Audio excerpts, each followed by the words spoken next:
Good day once again. It's Sifundo Mjali here, and I'd like you guys to firstly please subscribe on my channel and please tap on the notification bell so that you get updates about more other essays and maybe source works. And please notify me on the comments down below of which other essays you wish I could help with. So today I wanted to today I created a presentation of Steve Biko and the Black Consciousness Movement, as many of you asked on the previous video, in the comments. So this is a guys. Most of the time, what you are asked to state, you are asked to state the role played by Steve Biko or the role played by the Black Consciousness Movement. Sometimes it will ask you, maybe a question will be written as Stephen Biko was single-handedly responsible for for liberating the minds of Black South Africans. I'm just saying it's not like it's something that was once asked or something. It is just an example of a question. So in that regard, you don't have to say indeed it is correct because he was not single-handedly responsible. We know that he branched away from nurses with other students. Okay, but then we'll talk about that on the second slide. So I think this is probably the shortest essay in history, along with the Black Power movement. They are the shortest essays. So, and it is also simpler because there's not much to memorize, like the dates and the years or whatsoever. All you need to know in history.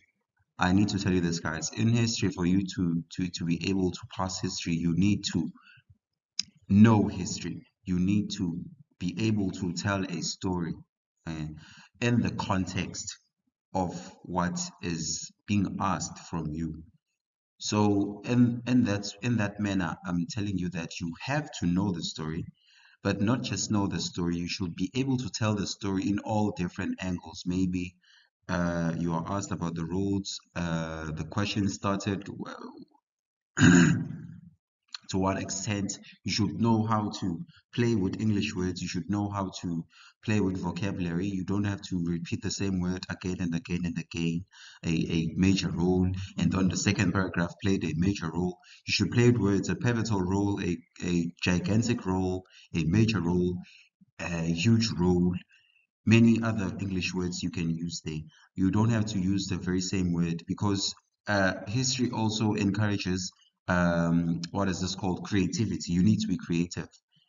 You need to be creative. You need to be open-minded about the different ideologies of history.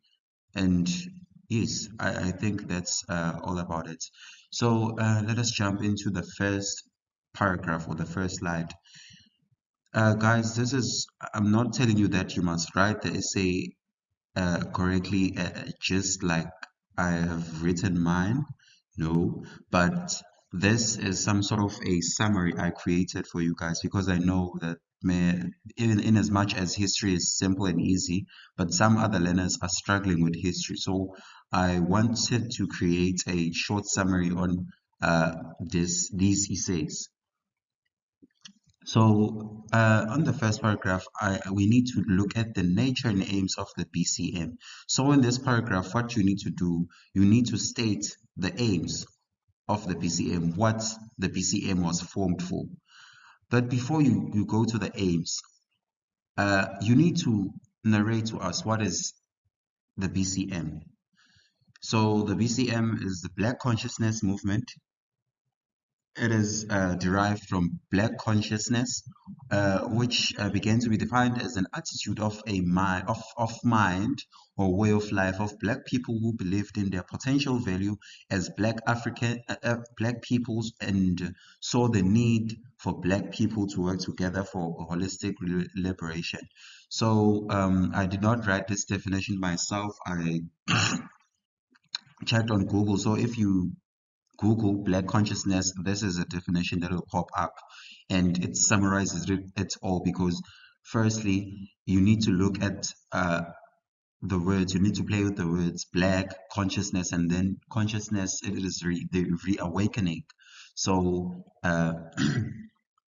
as it is written here, that people that they have started believing in their potential and value as black people, and they now started to see the need for the black people to work together for a holistic liberation. So when you have to jump to the part of stating that what is the BCM, so now you have to write that the BCM, it was a movement that was derived from the ideas of Black consciousness, which this movement was led by Steve Biko and many other liberation liberation activists. Sorry, yeah, my English is giving Zimbabwe, but okay, let us move on. So here now you're just stating the aims, aim after aim. The aim of the BCM was to conscientize Black people about the ills of apartheid. You remember that Black people, especially our grandparents, great grandparents, if we were told about them, most of them they obeyed apartheid. They started believing that white people were superior than them. So now the main aim of the BCM, it was to conscientize Black people, to say, people, you need to wake up. You need to see that it is not what you think it is, but we are all equal. There's no such thing as a superior race than the other. So it was to conscientize Black people that no, apartheid is wrong. It is not how this whole thing needs to be operated. Um, the BCM also aimed to instill Black pride and confidence amongst Blacks so that Blacks can confront apartheid. So people at that time lived in fear. They feared the white person.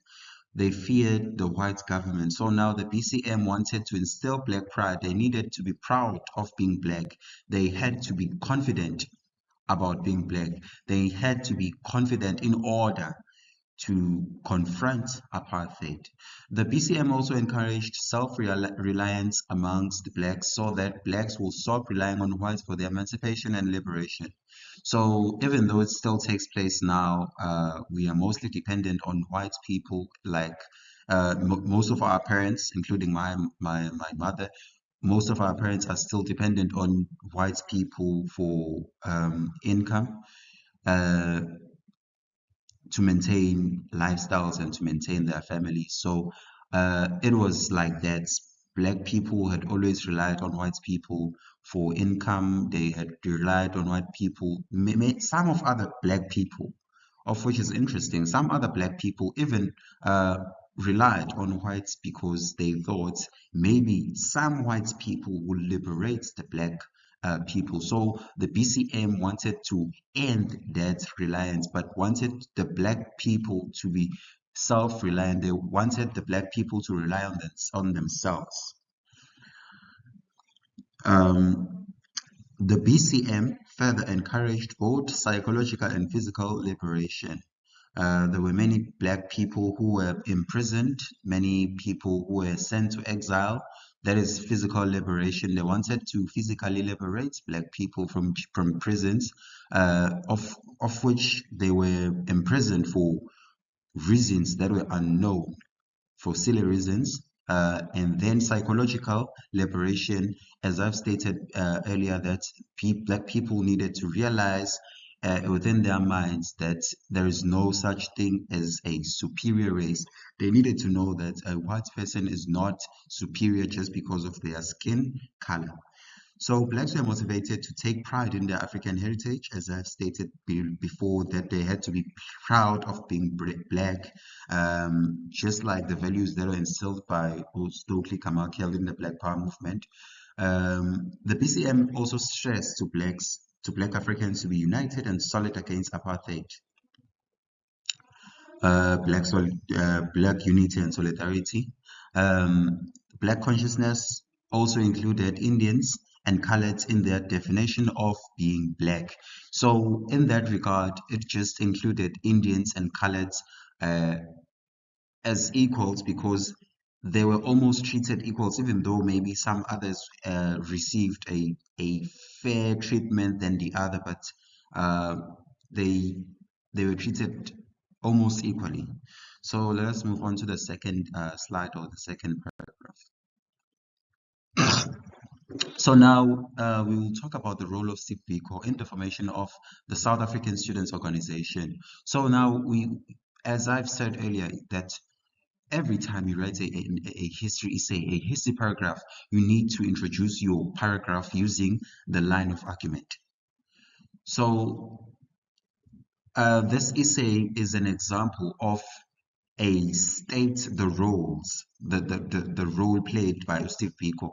It is a state the role played by Steve Biko and the BCM in mobilizing Black people against apartheid. So now, the first introductory paragraph sentence is Steve Biko played a major role in the formation of SASO. That is how I'm introducing my essay, by stating some sort of a point, because we are using the peel method, right? The point, the elaboration with examples, and then the line of argument at the end. So now, the point is here, Steve Biko played a major role in the formation of SASO. In 1968, I'm not sure about the year because I lost my, I don't have this textbook, the new generation textbook here. So I had to search on Google the formation of SASO. So in 1968, Biko with other Black students broke away from a theoretically non-racial organization called NUSAS. Can't remember the full acronym, but I do know the full acronym. It's just that I can't remember clearly. Together with other Black students, Biko formed the South African Students Organization. So in this essay, you are just only talking about the formation of SASO. Right. So you need to firstly state that they branched away, or they broke away from another university movement or organization, which was theoretically non-racial. But uh, if if they told reality, it was said that it was racially, it was segregational, it is segregated students, Black students from white students in varsity, but it was just some sort of a theory they wanted to create.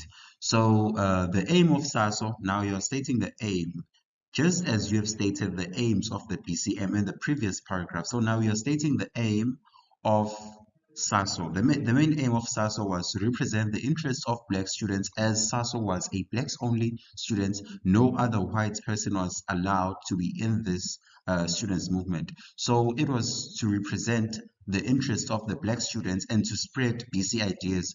So if I may go into detail here,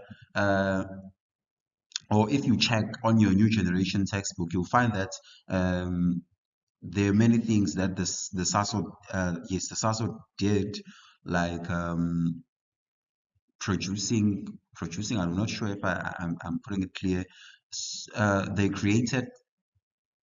They created banners, they created communication whatsoever to spread BC ideas in university with the help of the SRCs. So the aim of SASO, as I've stated, it was to present the Black students and to the interests of the Black students, and to spread the BC ideas, Black consciousness ideas. Oh, so SASO continued to form the South African Students Movement, which was SASIM, which it was an organization which was for high schools. It was a school-based organization for high schools, as SASO was for varsity, or let me say FET, further education and training, in those institutions, colleges, universities, and all those institutions. But then SASIM was for high schools. So SASO also encouraged Black solidarity and unity amongst Black students. So you see here, it is just a repetition of the aims of the BCM, but now you are just stating them in context with SASO, in context with university students. So now you can just say SASO, where am I? Also encourage Black solidarity and unity amongst university students. and Black communities. Students were made to be politically aware and were encouraged to liberate themselves from apartheid, of which is Black consciousness. So SASO became a powerful force in opposing apartheid and produced a new group of youth leaders who were ready to challenge the apartheid system. That is the closing line. Then you need to add your line of argument. Electricity. I've lost electricity here, but I think you can hear me. So let me swiftly move along. Now let us look at the qualities that make Steve Biko an inspiring leader, of which it is not that important, but it spices the essay up because now um, you are letting the person who's reading your essay know what type of a person, what kind of a leader Steve Biko was. So Biko played a meaningful role. Sorry for that. Biko played a meaningful role in spreading the Black consciousness ideas amongst Black communities. In the previous paragraph, I said a major role. Now I'm stating that it was a meaningful role. Uh, Steve Biko was a gifted leader, a powerful speaker, a writer, and an intellectual. So now, as a writer, his ideas were summarized in his book called or titled I Write What I Like. As a speaker, Biko encouraged democratic participation in decision making, which made Biko popular amongst Black South Africans. As an intellectual, Biko wrote a number of articles for SASO newsletters. As a young leader, Biko was responsible for establishing self-help groups for Black communities. That is just a simple paragraph. You're just letting the person know what kind of leader, what kind of person was Steve Biko. You are just telling the person what kind of qualities Steve Biko had that made him a great and inspiring leader. So let us swiftly move along. Now we have to talk about the rise of the BCM into a national movement. This was a long paragraph, so I divided it into two paragraphs. This one is shorter, and then the other one is lengthy. So Biko played a key role in growing BCM into a national movement in the 1970s. That is an introductory, or it is a point. It is a point. Because here we are here to talk about how the BCM turned into a national movement. So now I'm stating the point here that Biko played a key role. I've used the major role, I have used meaningful role. So now I'm using key role in growing the BCM into a national movement in the 1970s. Black consciousness ideas became popular throughout the whole country.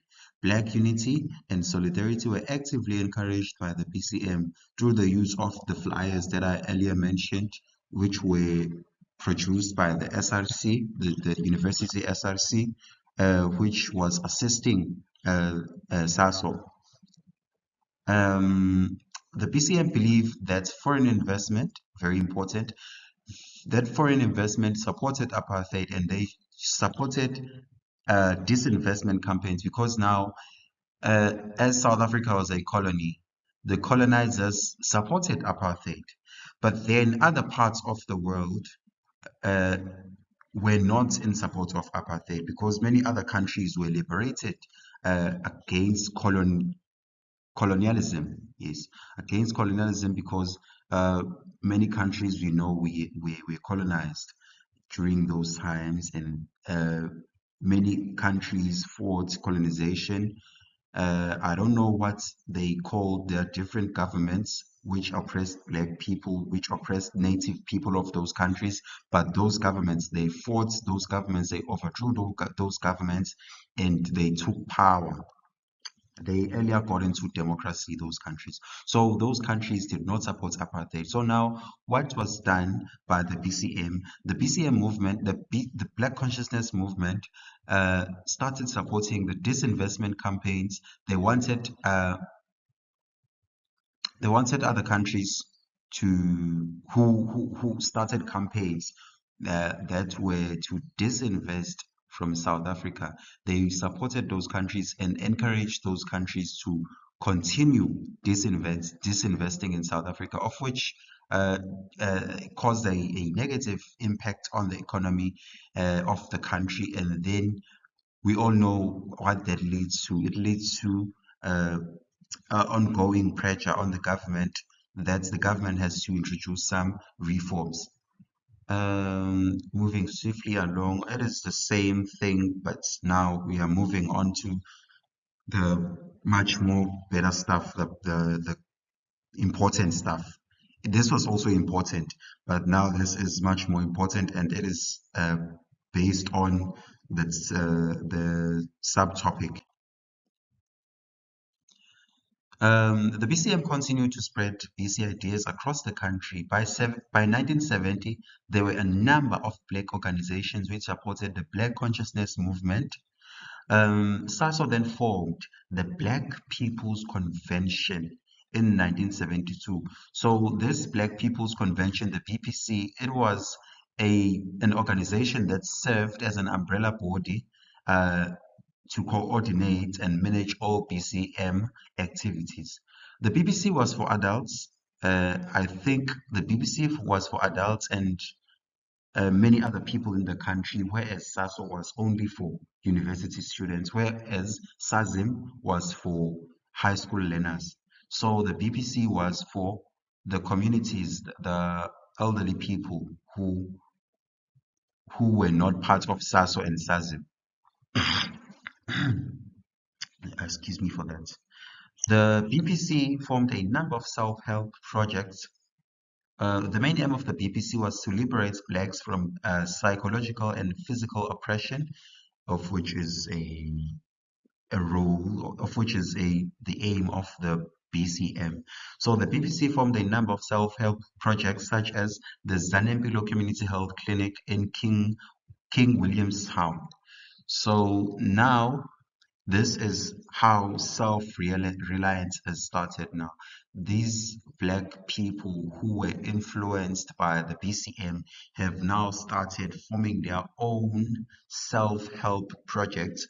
Now, these are the two examples of which is the Zanebilo Community Health Clinic, which was in King Williamstown, which was run by Dr. Rampele Mampele. I'm not sure if I wrote the name correctly, and staffed exclusively by blacks. There were only black people who were working in this clinic.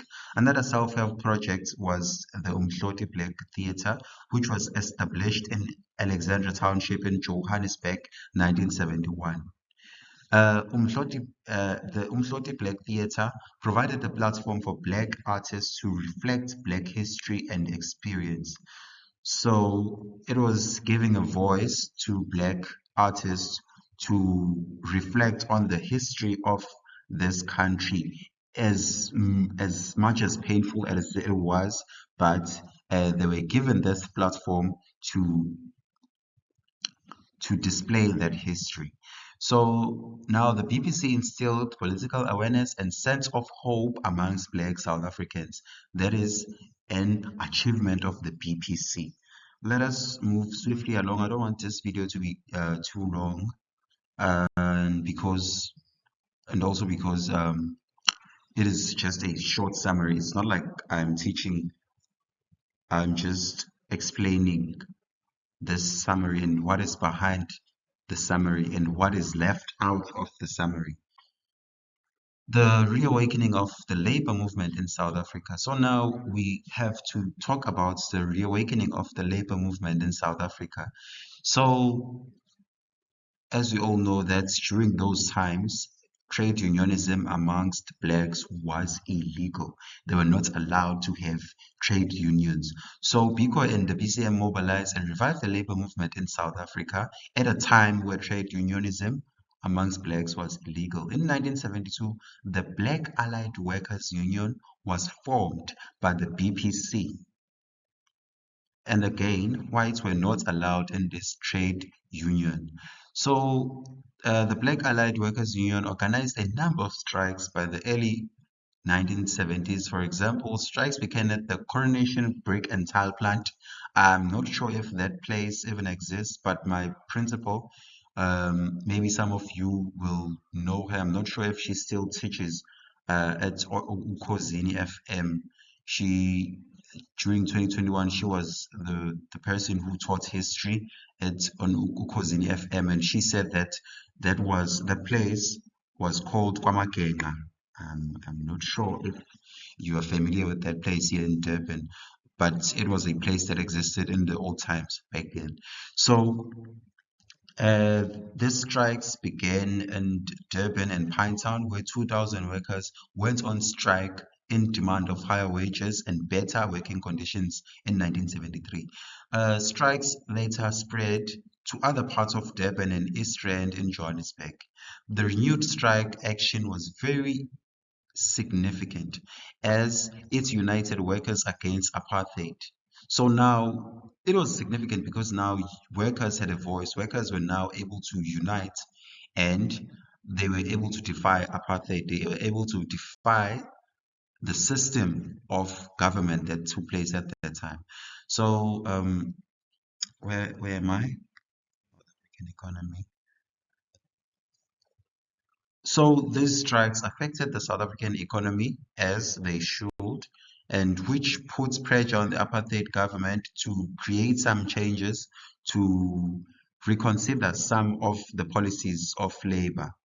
Consequences of the Labor Relations Act, because now you also have to state what good was uh, brought by the labor movement that was reawakened by the BCM.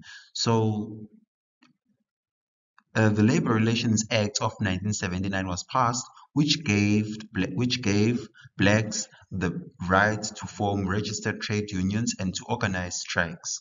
Black consciousness was effective in empowering workers to challenge apartheid. So, what is important in this essay? In this essay, you're just stating the roles played by Stephen Bantubonke Biko. You don't have to, because in my school, I remember that there were some learners who had a problem. They wrote about the death of Stephen Biko, of which is an irrelevant paragraph. You're just ruining your essay. You don't have to state about the death of Stephen Biko. What you should do, you need to writes about the role played by Steve Biko and the BCM in mobilizing black people against apartheid. You don't have to state about the death of Steve Biko. The reason why I was outlining that it is because in this Soweto uprising, it was Steve Biko who influenced, Steve Biko and the BCM influenced, not that Steve Biko organized the march, because at that time, Steve Biko was no longer alive. So Steve Biko influenced the black students in Soweto to embark on a march against the introduction of Afrikaans as a medium of instruction in black schools in 16 June 1976. That is just a long sentence, but to cut it short into uh, create a better understanding, during that time, black students were forced to learn everything except their mother tongue. They were forced to use Afrikaans as a medium of instruction in mathematical literacy. No, no, there was not in mathematics and physical sciences and in every subject, including Afrikaans also. So now Steve Biko and the BCM influenced the students to embark on this march. So SASM, of which was a movement for students in high schools, together with the SRC, was influential in organizing this historic march because they started creating banners. They created banners. They set the date of the march. They created communication channels to let students of Soweto know about the planning or what will go on that day. So on this day, 16 June 1976, Thousands of students embarked on a peaceful march. You need to outline that it was a peaceful march, because if you just say it was uh, a march happens in different ways. There can people be marching, toing in the streets, burning tires and burning buildings. So now you have to outline that it was a peaceful march, which was from a certain school, but through Vilagasi Street to Orlando Stadium. This march, these students were marching to Orlando Stadium.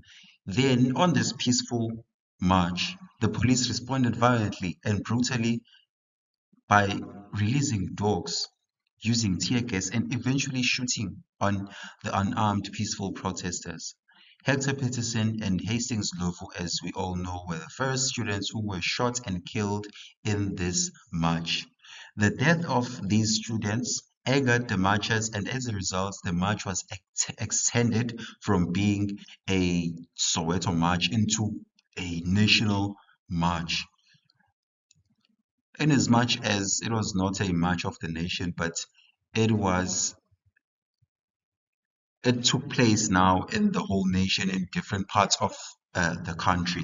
So protesters were burning down symbols of apartheid like government buildings. The Soweto uprising was significant because it exposed the brutality of the South African apartheid government, and as a result, the Soweto uprising the whole world, as a result of the Soweto uprising, the whole world turned against apartheid and then supported the struggle against apartheid. So this is where the media, uh, this is where the media now enters. It is very significant in history. Media is very significant in history because in each and every essay, most of the time, media is a major, it is a major role player in history, because now media was now broadcasting this march or something towards other countries, and now these countries were now furious and frustrated by apartheid, and then they started supporting um, the the struggle against apartheid led by the BCM and Black South Africans. The last paragraph of which is a very short and simple paragraph. Now you're stating the legacy of the BCM. Igalelo, isiZulu. You are stating the legacy of the BCM. What were the values that were left by the BCM? What, like, this is the closing paragraph before the conclusion. The BCM motivated oppressed South Africans to challenge the state. That is number one. It also instilled confidence amongst blacks to demand freedom from apartheid. That is the second legacy about the BCM.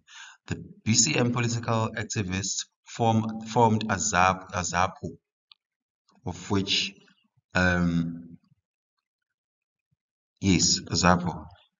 It was formed by BCM political activists in 1978, which continued the struggle against apartheid.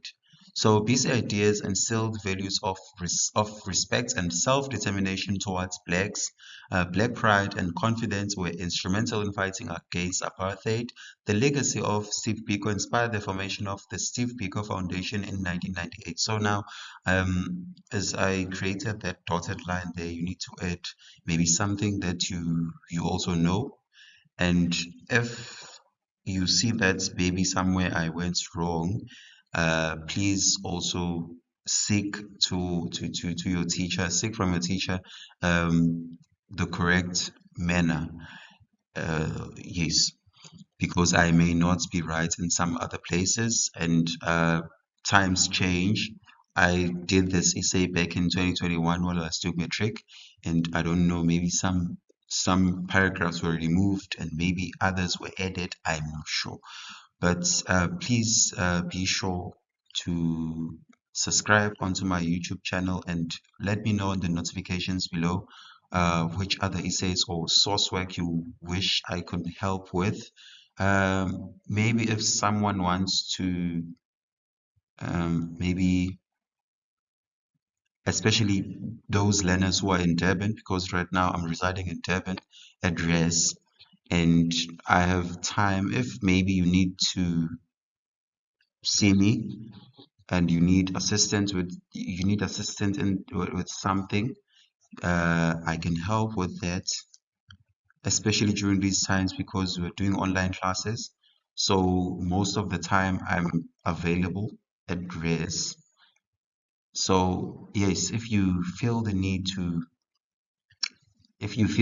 to inquire something, because I also do mathematical literacy, it's just that I haven't found any comment which asked for a mathematical literacy, a revision or something, but I also do mathematical literacy. So if you feel the need that you wish to study mathematical literacy with me, you can uh, please write that on my email address. I will write it down on the comments below in my WhatsApp number so that you can contact me. So please make sure to click subscribe and click the notification bell. Write down your comment below. Share the video to others on WhatsApp platforms and let them know that they need to come onto this YouTube channel so that they can strive for their own success. Thank you.